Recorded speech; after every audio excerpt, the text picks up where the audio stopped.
I've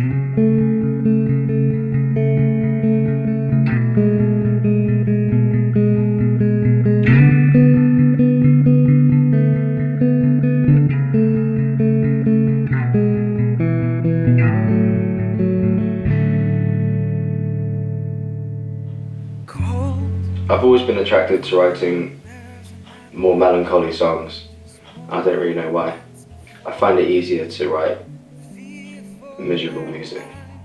I think it just comes naturally. I've always struggled to write a happy, upbeat, dance, radio-friendly unit shifter. But I think when I'm writing songs, I'm normally by myself. I'm normally in my bedroom or somewhere, and it kind of allows you to go inside rather than outside. So I think some of the songs come out a bit introverted and thoughtful. I try to put a bit more lightheartedness into the onstage show, because a lot of the songs can be quite heavy, and you put them all in a row, and they're just quite slow and heavy, and people are having a night out. So I try and break it up a bit with a few stories or a few anecdotes or something to break the ice a bit, because sometimes it can get a bit dark. Do you think your music's quite intense? It can be. It can be. I don't mean for it to be like that. I think it's just the way it comes out. There's only so much control you have over the songs that you end up writing. I think that you're just the vessel that they go through, and you have to kind of deal with how they come out. You came for this life. Where are you now? One of the best things about music is that it just keeps on giving, and every time you think you can't possibly come up with anything original, someone completely turns it all around and comes up with something you've never heard before that's just as amazing as anything else. People get really hung up on saying things like it's not like it was in the old days, or it would never be like it was in the 60s and all these things, and it's not really true. It's just different. There's a different music industry back then. You had huge superstars, like the Rolling Stones and the Beatles, but nowadays there's a lot more music, and there's a lot more available.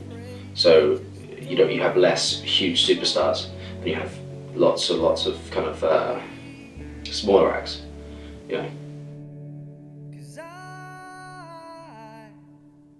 I met Jim at a family friend's party. I was only 14. I think my dad kind of put us together. He kind of introduced us and then wandered off, and then we ended up talking for a while about music and stuff. And I think he was just being polite, or given an opportunity to speak about himself, probably to someone who didn't already know him. And then my dad kept pushing, and he kept sending him songs, and for some reason one day he really liked a songwriter and invited me to a studio to record it, and I was about 15, which was amazing. But I thought it was just a kind of one-off. I thought it was like a special treat, or just a kind of way of getting my dad to leave him alone maybe. But he, I think, genuinely really liked it, or saw something, I don't really know what, and we just carried on working. And I kept going up to record songs in his studio, and ended up with an EP and an album, and carried on. And it's lonely, yeah, but what did you expect when you're only another marionette? Like every soul you claim to have blessed, oh, there's no more angels left in the chapel of unrest.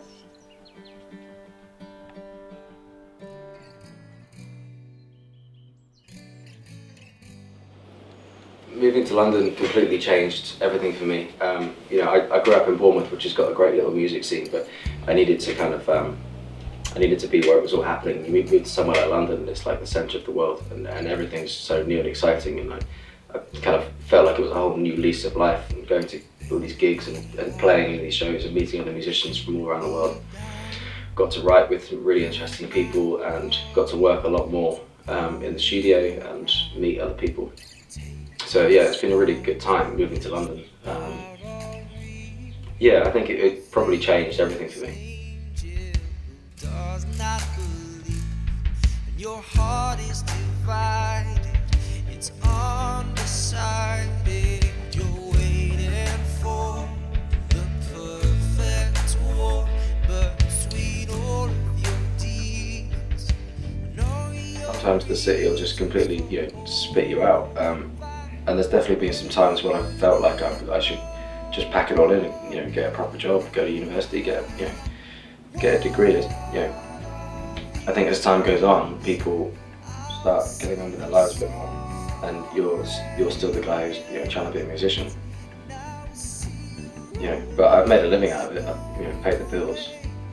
I think I've held it together. But yeah, it's hard. It is hard, and definitely when there's so many people in London, there's so many musicians who are doing such a good job. It's hard to get people's attention because there's so much good stuff that they can go and watch at any time. They can go and listen to. So a lot of people sometimes don't warm straight away to your music.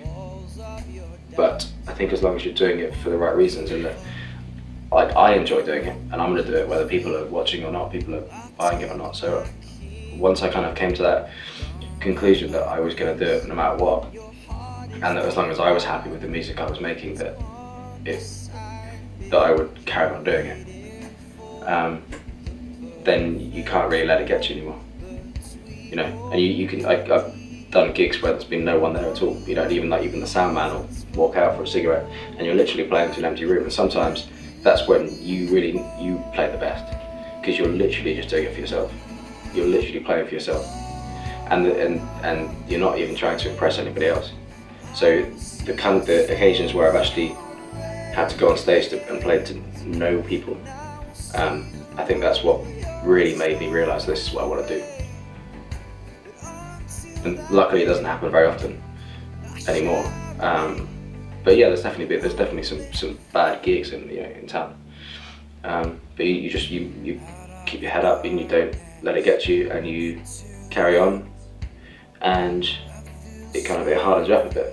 And now when I play to like 10 people, 20 people, 50 people, or 100 people, you appreciate every single person in that room, because they could be anywhere else having a good time. I'm going to go into the studio with a full band and get everyone to play live and see how it turns out in that way. I've never really done that before with a full band. Kind of setup, we've kind of layered songs on and added instruments as we like. I think it's going to be a lot faster and more organic, and hopefully have some sort of vibe about it as well. So yeah, that'd be nice. I can't wait. maybe that is all we need. Maybe that is all we need. Maybe that is all we need.